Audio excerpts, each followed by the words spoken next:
Hello everyone, my name is Kurazar, and welcome back to Starsector Angry Bees, where we are out here looking for new homes. We want to get our Airbnb on, and we can't do that with just the one house we have. Ooh, what are you? You're safe enough. Is there a warning here? No, there's not. Which means... a tiny ambush. Okay. Let's go check out the desert world. It probably isn't very interesting. Yes, not. So, let's go check out that yellow star and whatever it might have. A couple planets here. Let's pop in down here on this bigger one and see what there's to see. Another desert world, okay, and a toxic world. Interesting. 175 isn't bad. Does have high gravity, though. That can be a bit of a killer. And I think with this, I don't know that we can use a fullerene spool, so we'd be at a pretty hefty disadvantage for accessibility here. And also, there probably isn't any, or aren't any volatiles in the system, so probably not a great option here.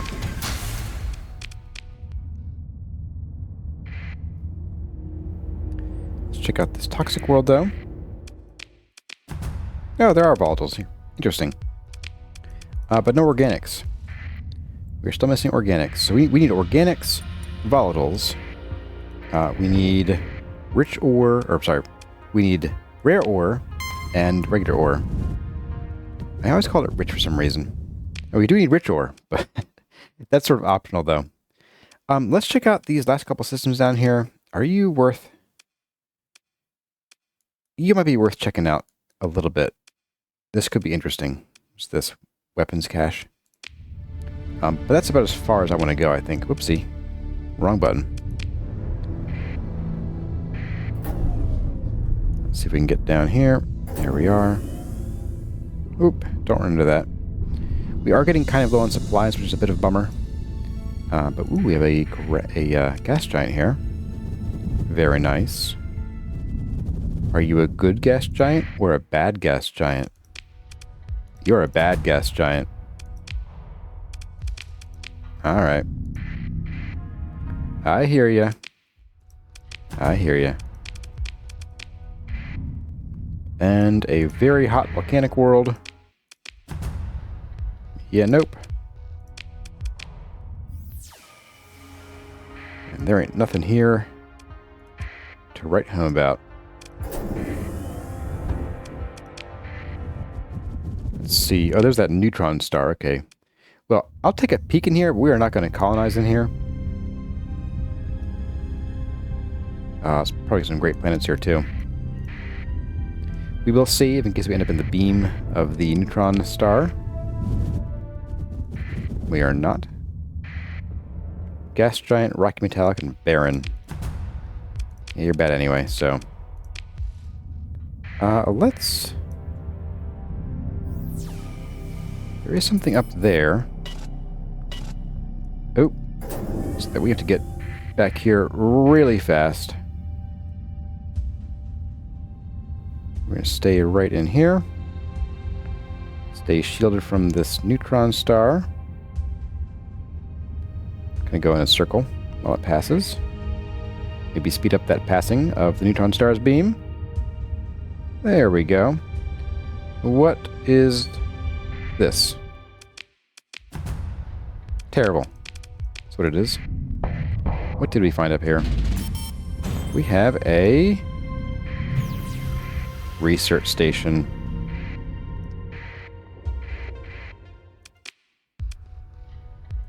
We got some crew. Alright. And we got the Vanguard. Alright. Just what I wanted. Let's get out of here. Ooh, that is not safe. Not fit for human consumption. Oh boy. Okay. That's shielding us pretty well. But not that well.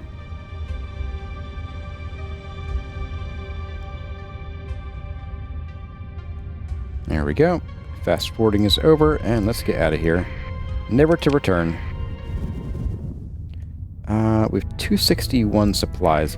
Let's make a run back to Asher here. And get some supplies. Oops, I pressed the wrong buttons too. Oh, that reminds me. Best of the best. I almost forgot. Actually, I did forget. I just stopped forgetting.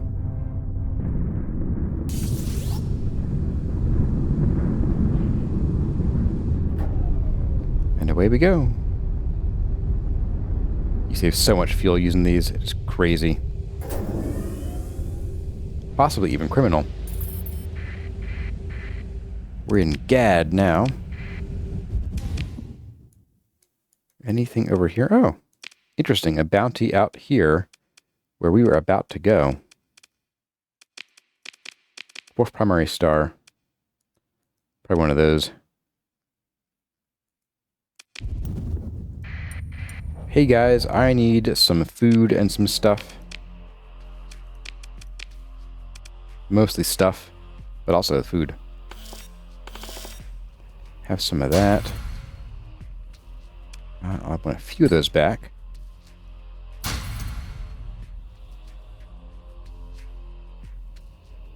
There we go, and I'll take them all. Thank you. And nothing else here that I want. Nope. All right. Yeah, Gilead's close. Let's take a peek there as well, and then we'll decide what to do from there. Nothing there. Officer, what do you have? Ooh, gunnery implants. Yes, yes, yes, yes. Okay. Let's see. He's steady. So I am leaning toward... let's ditch you first, actually. Because you have energy up master, and I don't want that. So we'll dismiss you. Sorry, pal. We'll hire you. And you get to fly in this one. Very nice. Promise Callisto. And we'll get fuel here. Oh my goodness. I guess we got some fuel there. Yeesh. Okay. That's probably fine. We're not going super far. And do you have any ships worth considering? No. Ooh, Medusa. But you do have a D-mod, so I'll skip you. And Hyperion. I'll take it. Eventually I'll be able to build my own Hyperions, and I won't need to anymore. The moment that I can build them, I will have all the Hyperions I ever need. Just you wait. We'll find that blueprint exactly when we have, like, 20 Hyperions. Hyperia. Alright, let's kill that. We are going to go down to here, and then I guess we'll hit Alpha Morva. I'll hit Tiamat, but it's a little farther than I want to colonize, I think. Just a little too far from the core worlds. And then it'll be decision time for me. In between this episode and the next one. So let's get over here. We're going to take a ride on the river. And we'll head down from here.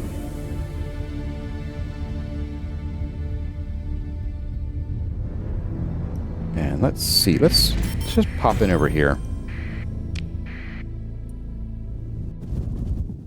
Frozen World, okay.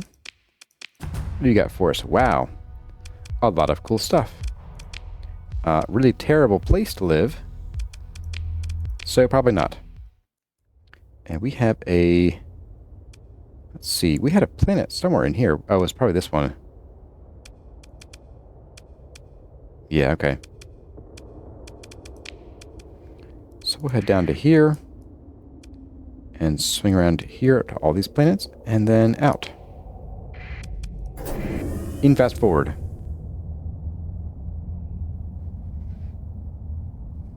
Teeny little dot on the map coming toward us. Oh, there's a lot of ruins here. Okay. Not the best, not the worst. A grim harvest, I suppose. And then out of here. Next. I don't think we're liable to find much in the way of organics around here.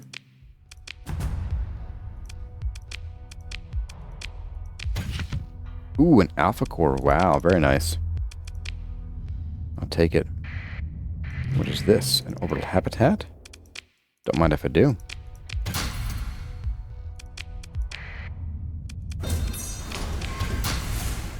And some drugs. I'll take the sensor array. I can see things better now. My eyes have been opened. Ooh, this is going to be a gross one. Yeah, it's pretty bad. It's more just weak. Not even gross, it's just weak. Oh man. If only.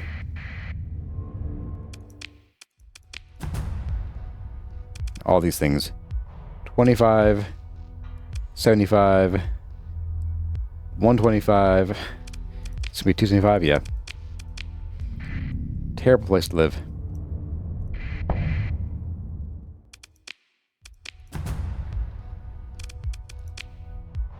And for one of these like bright volcanic worlds, this is actually fairly not bad. It's still terrible, but it's not bad for one of these. Oh, we got one more. Here we go. What do we got? A dim one. Okay. And not very good. Well, they're definitely not quite as bad as the previous one. Alright, so we are out of here. Nothing here is worth colonizing, I don't think.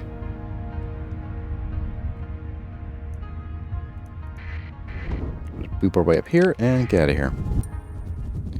Alright, so... Oop, hello, what are you? A buffalo freighter.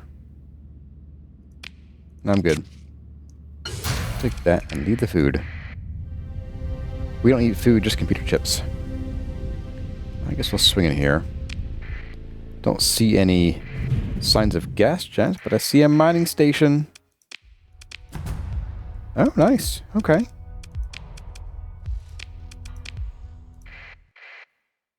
What have we got? An administrator. Okay. A lot of junk, but okay.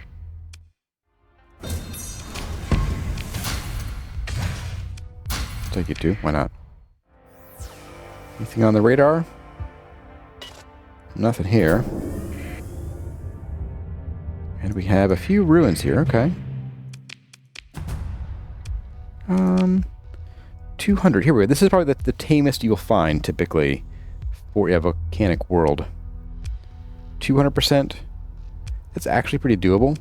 If this was just regular tectonic activity, well, one, I don't know that they can actually be that. They might always be extreme. But not a bad place if we were looking for a volcanic world. I'm sure I'll take it, except for the fact that I can't carry it all. We'll leave some of you behind.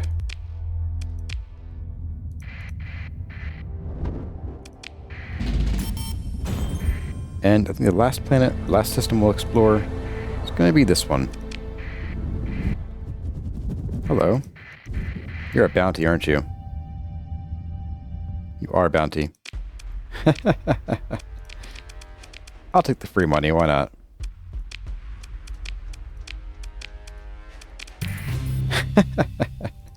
That's too funny. We have a gas giant here. That is a terrible place to live.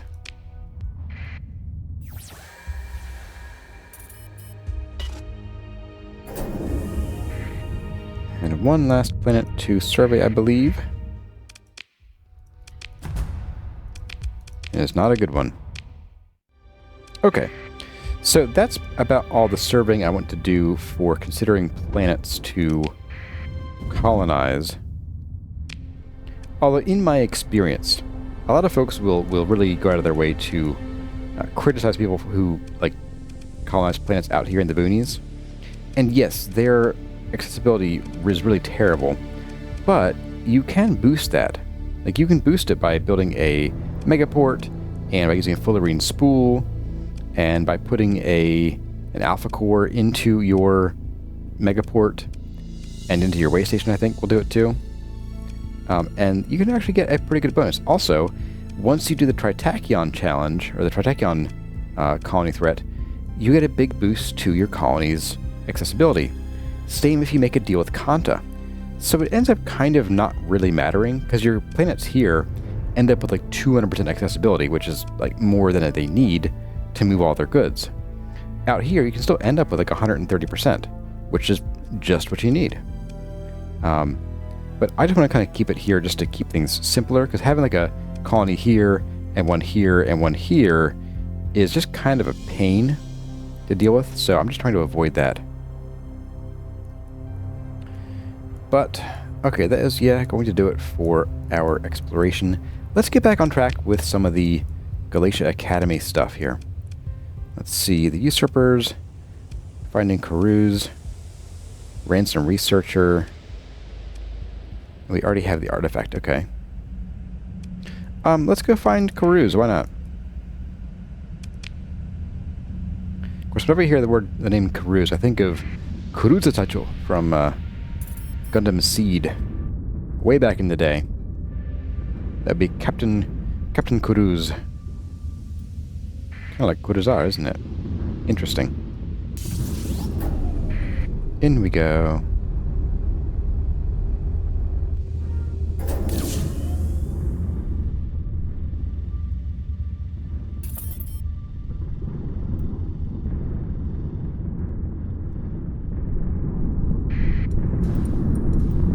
We have pirate activity here. Great.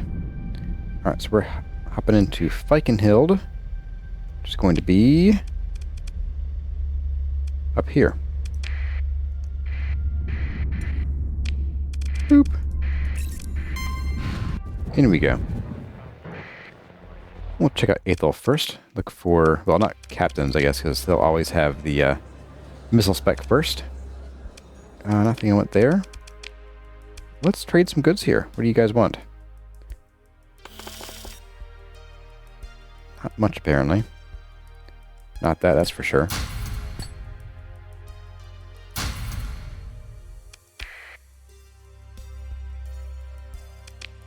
And you can have this too.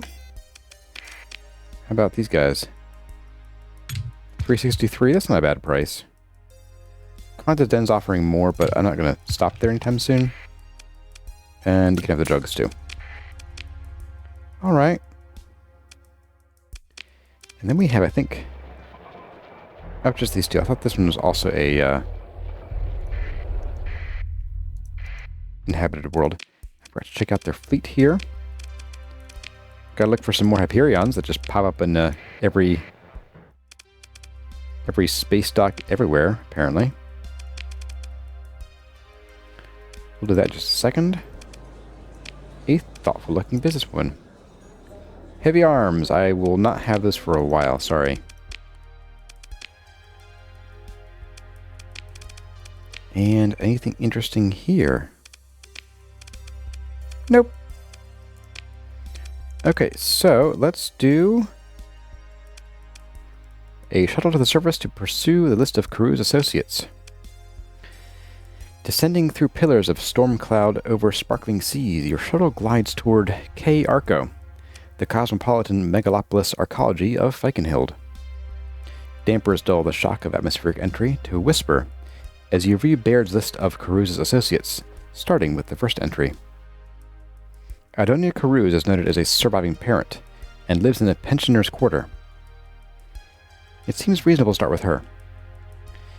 You stand for a moment at the transport hub, considering your options. Yep, let's go.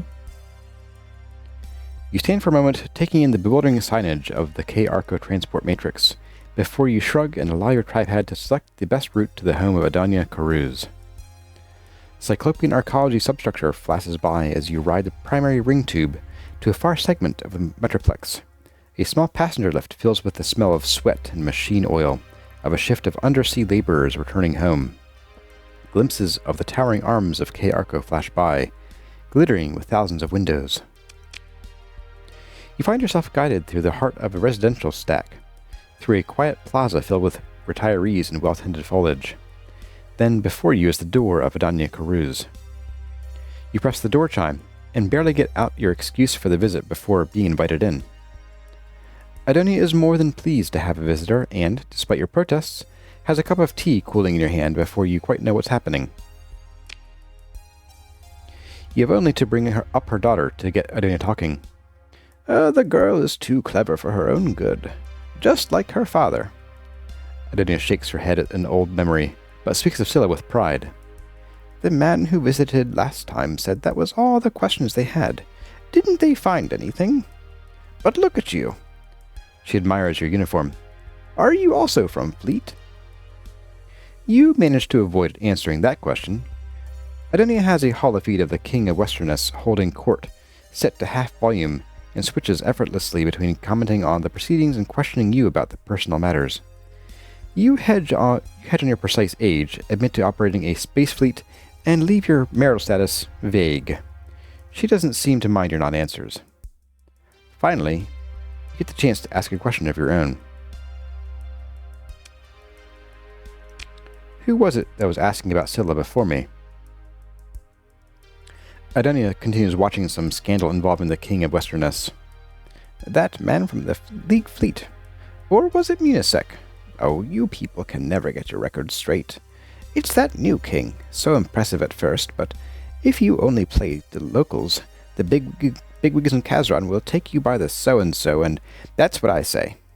Give this scandal another week and everyone will say, Adania, you were right about everything. Anyway, what was his name? Finlay something? He left a comms chip in case I had more questions, and I called, but it was an automated response. Can you believe that? So I threw it away. Let him apologize in person. She smiles. I like you much better. You nod agreeably. An agent named Finlay, probably working for the Persean League's intelligence service. Interesting. Time to leave. Having completed what you came here for, you make your apologies to Adania Carews as you move to leave, assuring her that you will find Scylla and see that she is safe. And yes, you will absolutely comms if any information comes up. The door softly closes behind you, leaving your ears free of the holovid's incessant murmur, and the endless probing questions from Adania.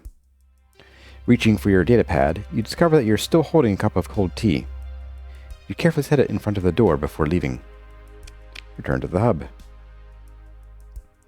You review Baird's list of Carews' associates on Vikenhild. Bione Lata is tagged as childhood friend and lives in an exurb community. Perhaps she knows something more of Scylla Carews' personal connections from her early life. At the very least, any other agent following similar leads would have had to have contacted Bione. You stand for a moment at the transport hub, considering your options. We can go, or we can just leave. I wonder what we should do. You take a transport line outbound to the Key Arco exurbs, a sprawling network of floating municipalities jostling in the sea at the base of the mighty half-submerged arcology. The monorail track gleams in the sun, a straight line toward the horizon, like a hardpoint-mounted particle lance shot through a nebula. Everything's guns with these people. The train breaks through a cloud bank, and you feel the subtle pull of deceleration fighting with the Agrav field effect as you approach your target, a modular suburban conglomeration. You glance at your tripod to recall the name of the place, Seabank Oasis. You buzz at the doorway to one of the outer compounds, the green hint of lawn showing the translucent vitreous strip at the top of the wall. After a short delay, a comms plate activates and a tired-looking woman appears in hollow. You ask if you are speaking with Bione Lata, and would she mind answering some questions about Scylla Carews. She looks behind her, then lowers her voice to reply. Yes, didn't someone already come by to ask about her? I haven't seen Scylla in years, like I said. Look, I don't have much time for this.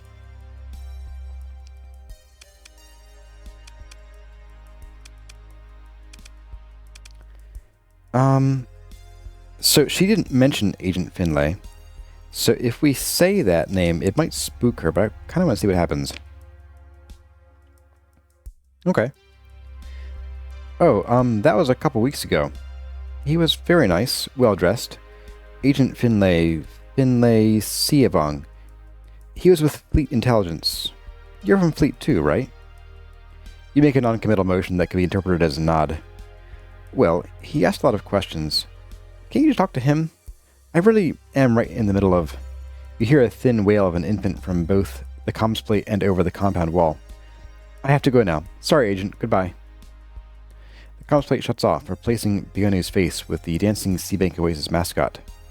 An Agent Finlay Sievong, probably working for the Perseian League's intelligence service. Interesting. So we can continue looking for associates, and I think we should.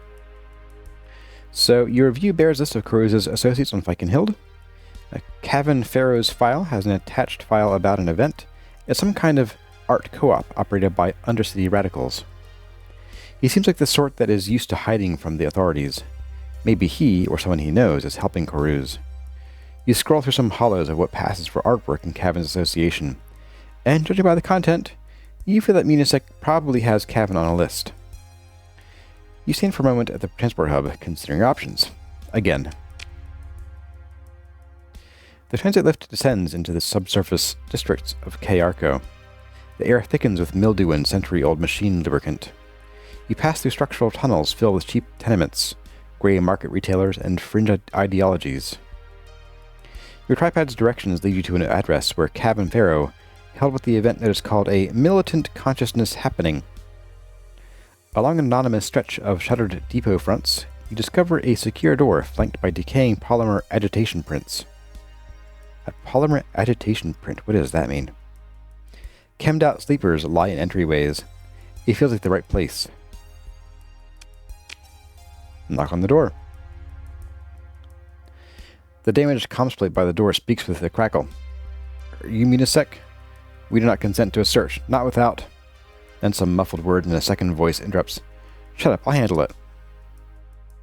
Hidden bolts withdraw and a man steps out. He's put on a sour scowl for you, and is dressed in a mix of dirt-cider approximation of spacer gear, mixed with the accoutrement of some local counterculture fashion. He pulls the door closed and with a lowered voice says, Ignore that. Is she in more trouble? It's about the whole Galatia thing, isn't it? I assume you're Cavan Pharaoh? Yeah, obviously. He looks you over. You're not Munisec or Fleet. You a merc? Some kind of spy? Your friend was already sniffing around here. We told him to go lick boots on Kazaron. Cavan crosses his arms impatiently and looks off down the Arco tube, making every effort to show that he doesn't want to talk. Well?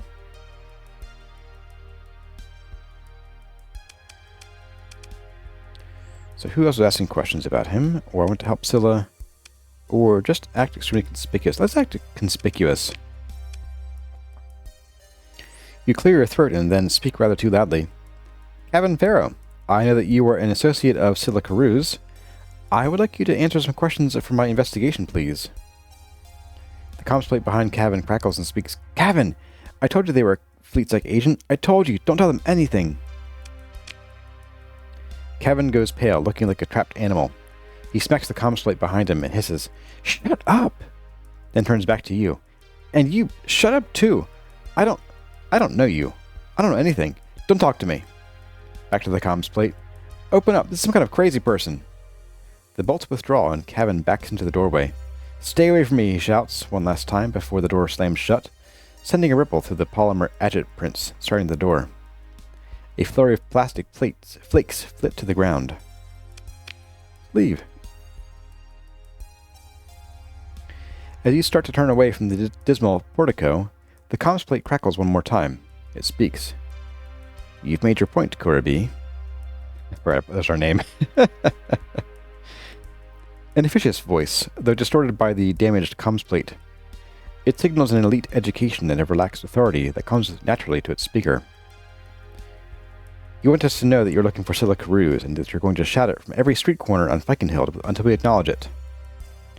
Agent Finlay, right? You presume correctly, Captain. The voice sounds almost impressed. We should speak in a more discreet setting, Captain. I'll transmit my comms ID for you to contact. Leave this nest of anarchists be. Come back topside, and let us talk about our mutual interest. The comms plate sputters and dies with a lingering crackle as your datapad pings. It looks like you've finally attracted the attention you were looking for. Your bodyguards silently take flanking positions 4 meters behind you, one to each side, as you walk back through the moldering undercity toward the civic lift. Alright. We stand here once more considering our options. Hello, Finlay Siavong. Okay, we connect. Kurabi, finally, we may speak directly. Finlay Siavong at your service. What is it exactly that you do? I am, as you see, a representative of the Persian League, Fleet Intelligence Service. Siavong spreads his hands as if showing he means no harm.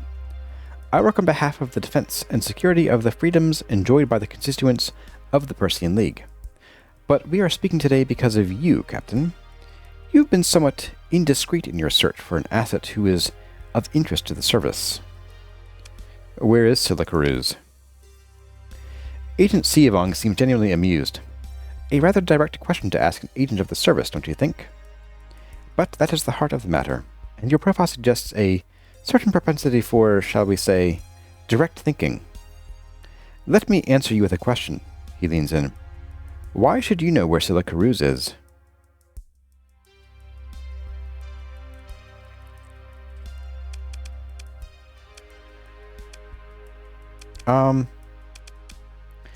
I do know he laughs if you tell him this. He's like, wow, you just blurt everything out, don't you? He calls you a liar if you choose this one. I want to do this one. I can't disclose the reason. I intend to find her with or without your help. Agent Siavong looks like he's having fun. Now you're playing his game. Of course, Captain. Karuz is in the Azira system. I'll provide you...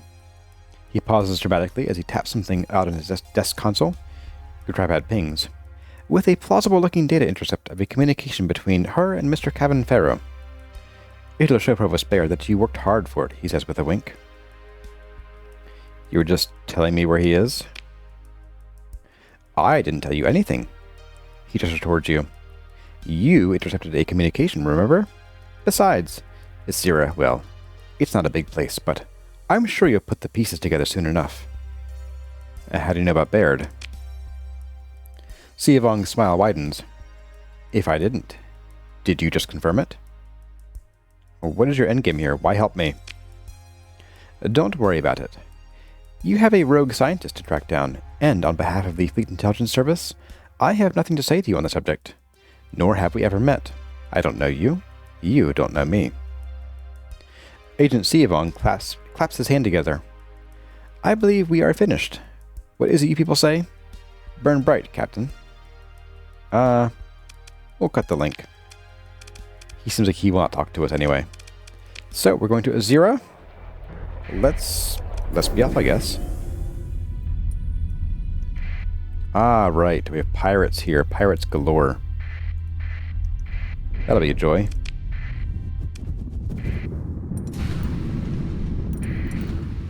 Oop. Hello, privateer. What do you want? You're being held by the Independent Fleet. They assume a neutral posture. They are aware of our identity. Of course, he left it on. The comms open. Captain Kurabi. The mercenary captain speaks flatly, hands steepled before him. You have information which my employer would like you to share with them, exclusively. Then he waits, perfectly content that the silence grow. What information is that? He raises his eyebrows. I think you know perfectly well. You came here to find something. A small smile. Or someone. You were to be traveling with purposeful intent after investigative activity at your last stop. My employer believes that you found what you were looking for and would like you to share the information under exclusive terms. Let's talk making a deal. Yes, let's. My employer has authorized me to pay you 45,000 credits for the transfer of the information you possess, which is relevant to the current location of Scylla Cruz. You know, I have never sold her out before. I kind of want to do it. Because this one, they're kind of like, whatever, go away. If you decline, they'll just leave you alone. But I've never actually sold her out, and I don't know what happens if you do. So let's find out together. Sweet. You accede to the terms and oversee transfer of the records of your investigation into the current location of Silla Cruz, the Asira system. The mercenary is terse but comprehensive in his oversight of the proceeding, which is soon concluded. I shall authorize the credits transfer immediately. My employer will find this acceptable. Our business is complete, Captain. The comm signal is terminated by the mercenary. And we got some money. Okay, sweet. Weird. This is a 0, right? Yeah. Alright, where are we going here? Down here. Let's pop in on one of these volcanic worlds over here. Like this one.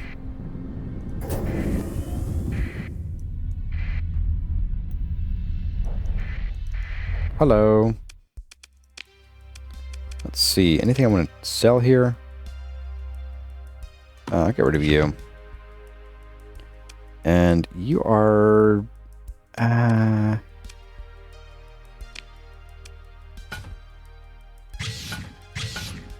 not really worth it.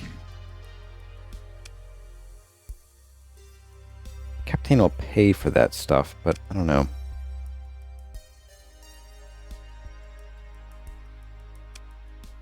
Yeah, we can go there. Why not? Or I'll forget. You never know. It's always a gamble. Give that too. I want some of that. I want some of that. Anything interesting here in the shipyards? Nope. Ooh, an arms dealer. We could buy more, more Hyperions. I might actually do that, although they are pricey here. They're 190 rather than 115.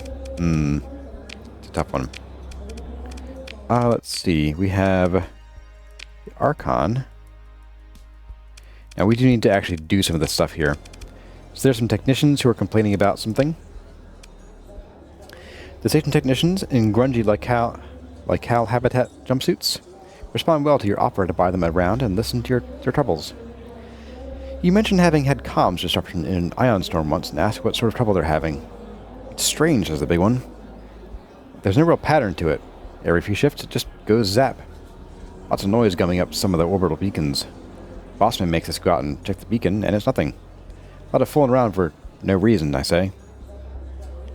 Not no ion storm either. We'd know that, says the smaller partner. Ain't no natural, was it? What do you think it is? Ghosty, says the big one, eyes wide. The smaller one sighs and mumbles under their breath. Blood's sake. The big one looks annoyed.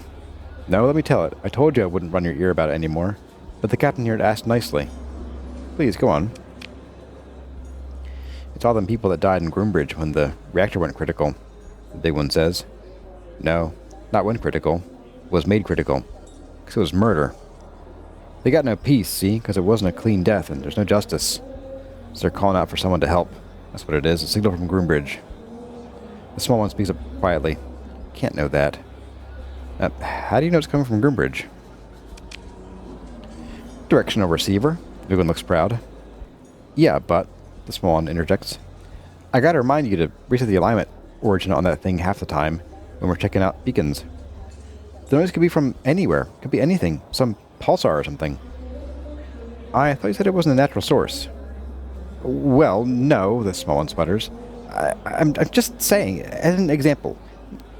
Anyway, they took their data pad. We gotta get back on shift. Bottoms up. The techs finish their drinks, give you their regards, and head out. You don't find their mixture of work and intemperance particularly reassuring, but maybe there is something weird going on at Groombridge habitat. If someone really is sending secret encrypted signals, turn to the bar.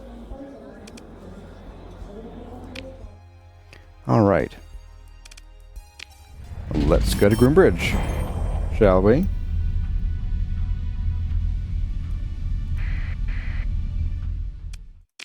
What have we got? This station's primary reactor has become stuck in the dirtiest possible failure mode. Considering standard safety mechanisms, this can only be the result of intentional sabotage. Your rad counter ticks away impatiently. Search the station. You assemble your senior officers to discuss the matter of secret comms bursts directed at the Azira system. A preliminary scan of the Groombridge habitat rotates slowly in the hall projector's display.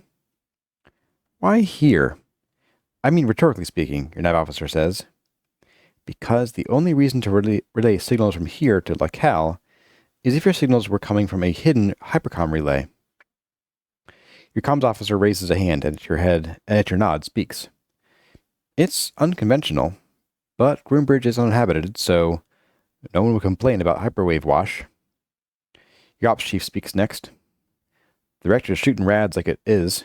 No one would look too close. No scavengers. If there was a hypercom relay here, how would we find it?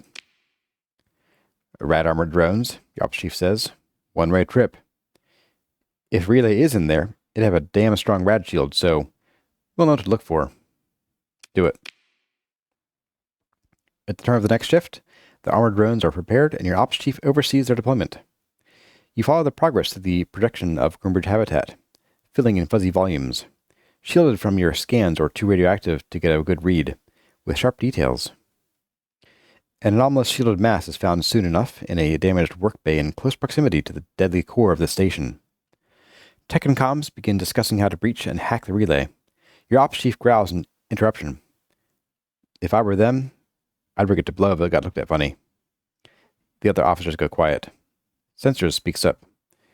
We just have to interrupt an in-system signal, right? Assuming it's typecast, we could deploy a cloud of detectors. Your ops chief looks at your sensors officer and sighs. Make it so.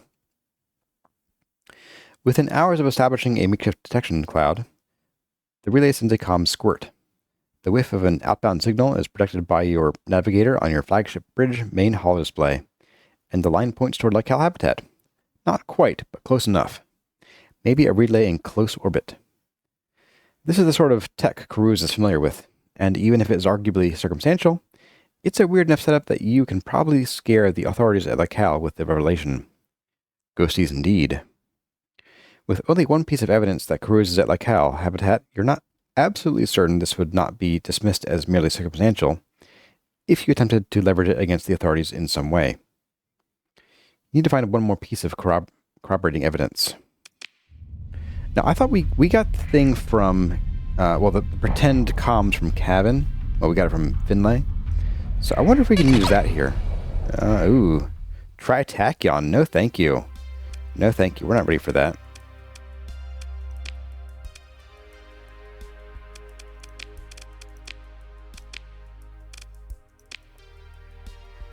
I'm looking for Scylla Karuz. Oh? The Archon's eyes flick off to one side, then back to you. I don't think I've heard of her, he says, recovering a placid tone of bureaucratic impatience. You know there's a public comm directory for this sort of thing, Captain. Know anything about the Glacier incident? Okay, I've been through this 1,000 times, so I have proof that she was here.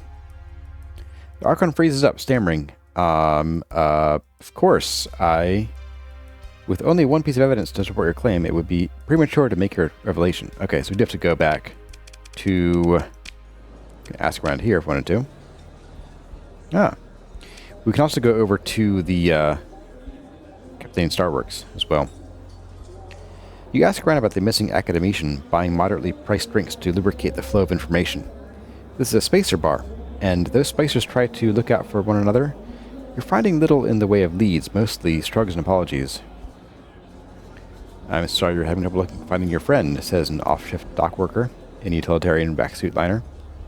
I shall pray for your reunion. Wait, are you some kind of pather? The dock worker's expression shuts down instantly. I am not a pather, sir.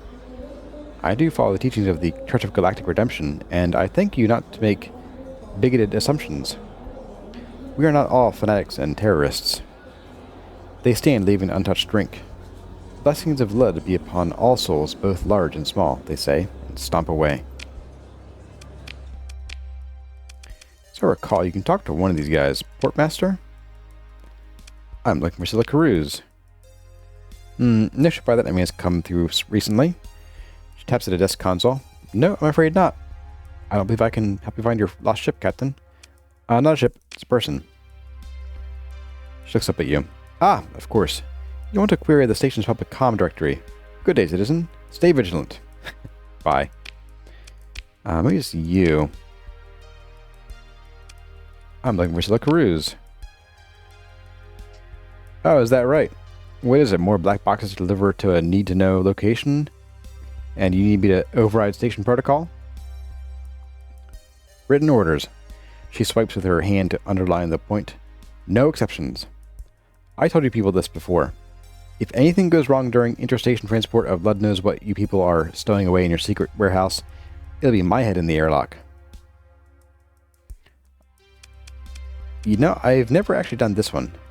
I don't think. I'm gonna have to insist. No exceptions, says pointedly, then shuts off her end of the link, leaving you staring at the crest of Lycal habitat. Okay. Well, I guess it's off to, Captain then. Oh, come on. Clunk.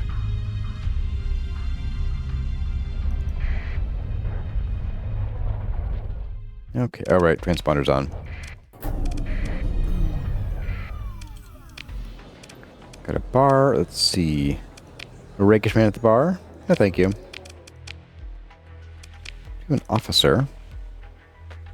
Ballistic Mastery. Now, there is an officer I wanted to replace. Maybe even two. Was it you? No, you're the new one.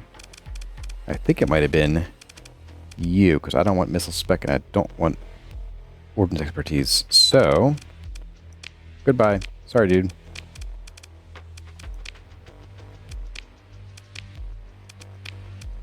I'll take you. Now, you guys do want some stuff. Not that, apparently. You want some of this. And that's about it. Okay. Let's see.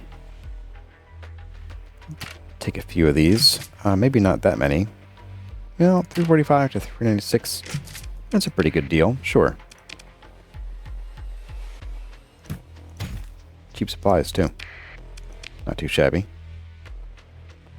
Okay. And... oh, guns? No. Alright, fleet. Anything cool here? Nope, not really. Alright. Let's open the comms. Talk to the boss.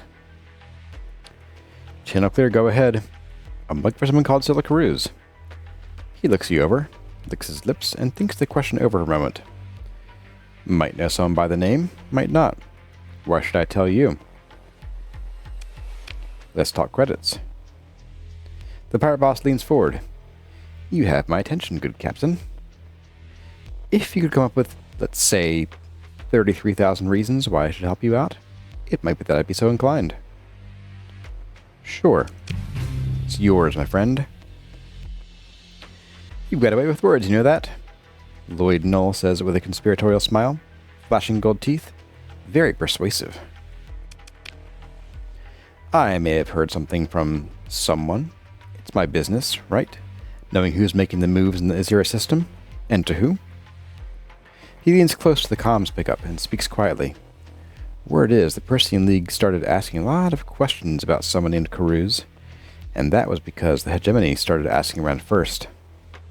And then, just about all at once, the League stitches all stopped asking about Carews. That tells me, Kurabi, it looks like someone found who they were looking for. It also tells me they're not a real experienced operation. Leave it to the League, right? Appointing officers by influence more than ability. I'd never abide by that. Anyway, shortly after that, a unit of top pay-grade League agents fresh from Kazaron set up shop on Lycal habitat. Now, being a curious individual and a friend of the friendless, I was on the lookout for a League crackdown on our legitimate business operations. But it didn't come, just the same old, same old. So what are those spies doing on Lycal? I asked myself. I paid a real professional surveillance contractor, and they got me a list of names, rented properties, and scheduled activities. It looks like they've got some fancy safe house set up. The pirate boss taps a datapad and your comms ping to alert you to an incoming file. You've bought yourself a copy of the data, my friend. I do like to keep informed. He leans back, putting on a casual act. Me? I just ask questions. Maybe you're looking for answers, maybe you'll find one. Maybe it'll teach those League goons a bit of humility. The pirate smiles broadly at this thought. Just don't forget who helped you along, right? Alright. We have the 2 evidences now. 1 evidence, 2 evidence. Red evidence, blue evidence.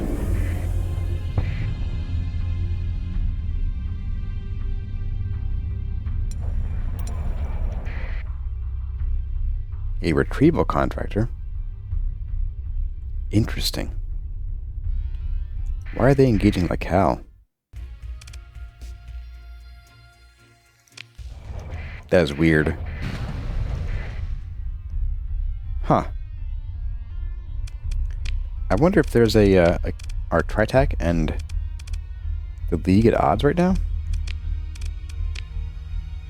They are, okay. Interesting.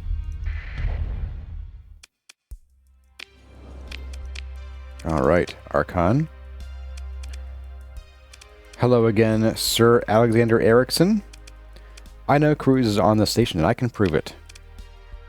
The Archon freezes up, stammering. Of course. Now is the time to drive it home. What inconvenient truth will you reveal to the Archon? Yeah, so we already had 2, which is weird that we couldn't use just Groombridge then. So that's kind of wild. We'll tell the Archon about the comm intercepts to hear from a radical on Vikenhild. You explain that you have a communication intercept sent by Cavan Pharaoh, a dangerous radical agitator on Vikenhild, to Scylla Cruz, on like hell. If Fleet Intel knows about this, then what's their game? The Archon looks grim at this prospect. And if Fleet Intel doesn't know about this, then that's even worse, isn't it? As you forward the fake intercept, the Archon finally finds his words. They told me everyone would be quiet, no trouble, no games. We'll tell him about the Hypercomms relay, the 1-2 punch. As you upload sensor readings and the scans recorded by rad-hardened drones, you explain to Archon Erickson what they show. That you discovered a secret hypercommunication relay in the derelict Groombridge habitat, and it's been sending periodic transmissions to a repeater close to Lycal habitat. Someone has been talking without using official channels. The Archon goes pale. I was told that it'd all be above board. If they're keeping secret from me, there's no telling what they could be doing. You nod. The Archon shakes his head. How could this happen? They said there'd be no wild experiments.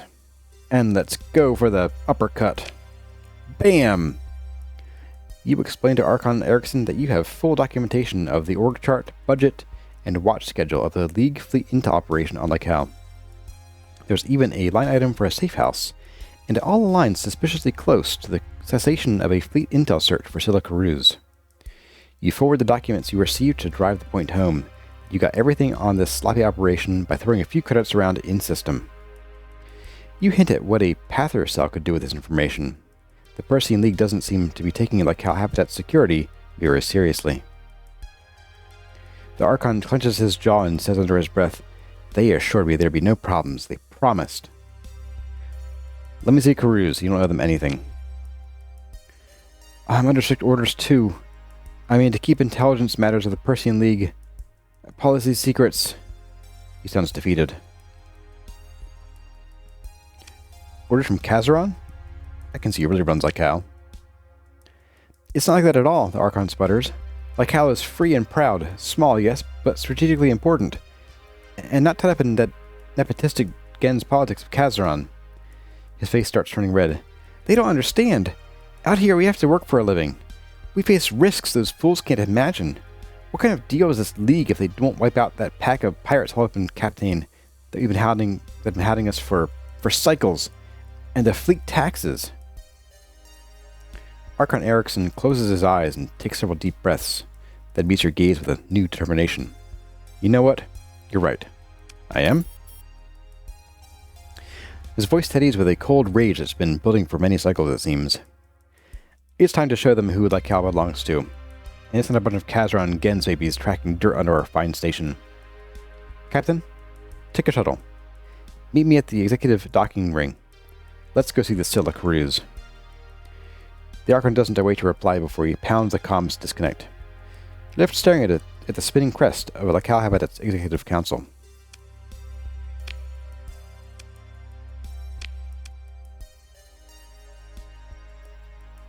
Meet the Archon and visit the safe house of Scylla Carews. You step off your shuttle to meet the grim-faced Archon Erickson and his entourage. You're introduced to the other 6 members of the Locale Executive Council. The Archon assures you of their full support, though a surreptitious eye roll by one of the council members in the back suggests that the Archon's enthusiasm is not shared by all. Archon Erickson speaks a quiet word into his comm band. Boy, so many made-up words. It trips me up sometimes. I'll start that one over. Archon Erickson speaks a quiet word into his comm band, and a small squad of diversely equipped Locale militia appears. Captain, let's go see that safe house, he says, and turns to lead your party toward a station transport shaft. Whew. The safe house is a low-rent commercial warehouse in a medium-security volume of the station ring. The thin bulkheads leave you just within earshot of the thudding bass of the Twilight Entertainment Concourse a couple sections over.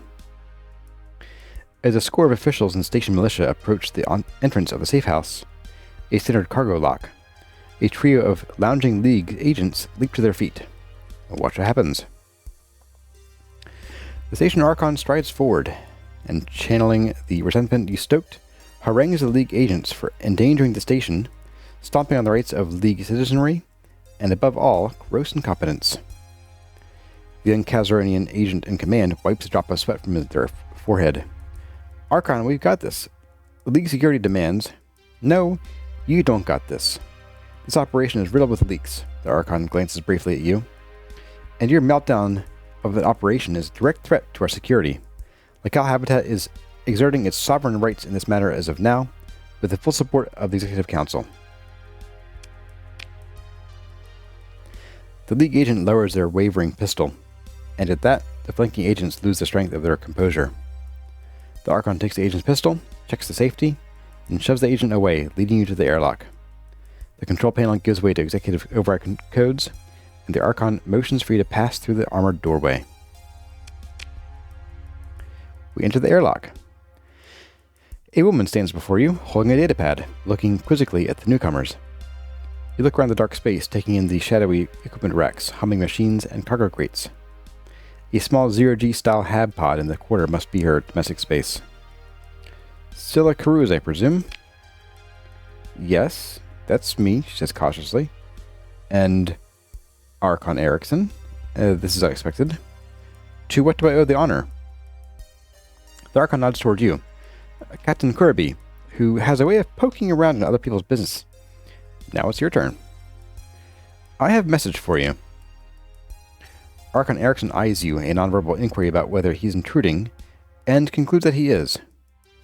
I'll let you two speak privately. Citizen Carews, I am informing you that you are now under the direct protection of the Locale Executive Council. We shall ensure your safety on the station and, he casts a glance back at the League agents, and ensure your right to freedom of movement as per the Persian League Charter. As if just remembering its existence, the Archon slips the League agent's pistol into his belt, nods, and steps toward the ongoing shouting match back in the airlock. Bayard runs back, doesn't she? Carews crosses her arms. We give her the message on your datapad. You pass the datapad to Carews, and she takes it to a chair set at a workstation a few meters away, activating a privacy field that dulls the sound and blurs her image. Oh, wait. You hear muffled speech. Bayard's tone is unmistakable. The indistinct outline of Carews is still listening. Then, when Bayard's speech ends, it slumps in the chair as if all will had been drained away. A couple minutes later, the privacy field collapses and Carews emerges. She looks tired. She hands the datapad back to you and says, I'll come with you. What did Bayard say? Carews looks at you with eyes hardened and gives an ironic half-smile. Bayard always gets her way, didn't you know? Well, let's go then. Okay, but I need... Cruz looks over her workbenches, computing array, and projects in various states of completion. My things. You inform her that you have a special team that's well practiced in moving delicate scientific equipment. In fact, you introduce her to your ops chief to make arrangements right now. Within the hour, with the full cooperation of Lycal Executive Council and the station quartermaster, you have Scylla Cruz and her equipment packed and transported to your fleet. Next stop, Glacier Academy Station. Baird always gets her way. And that, my friends, is where we're going to end this episode for tonight. Have you enjoyed it? Have you enjoyed the bit of story as we push this along for our Angry Bees progress in the sector this time around? And if you enjoyed it, leave a like or a comment in the section below. But for now, as always, my name has been Kurazar. Thank you all for watching, and I'll see you in the next one.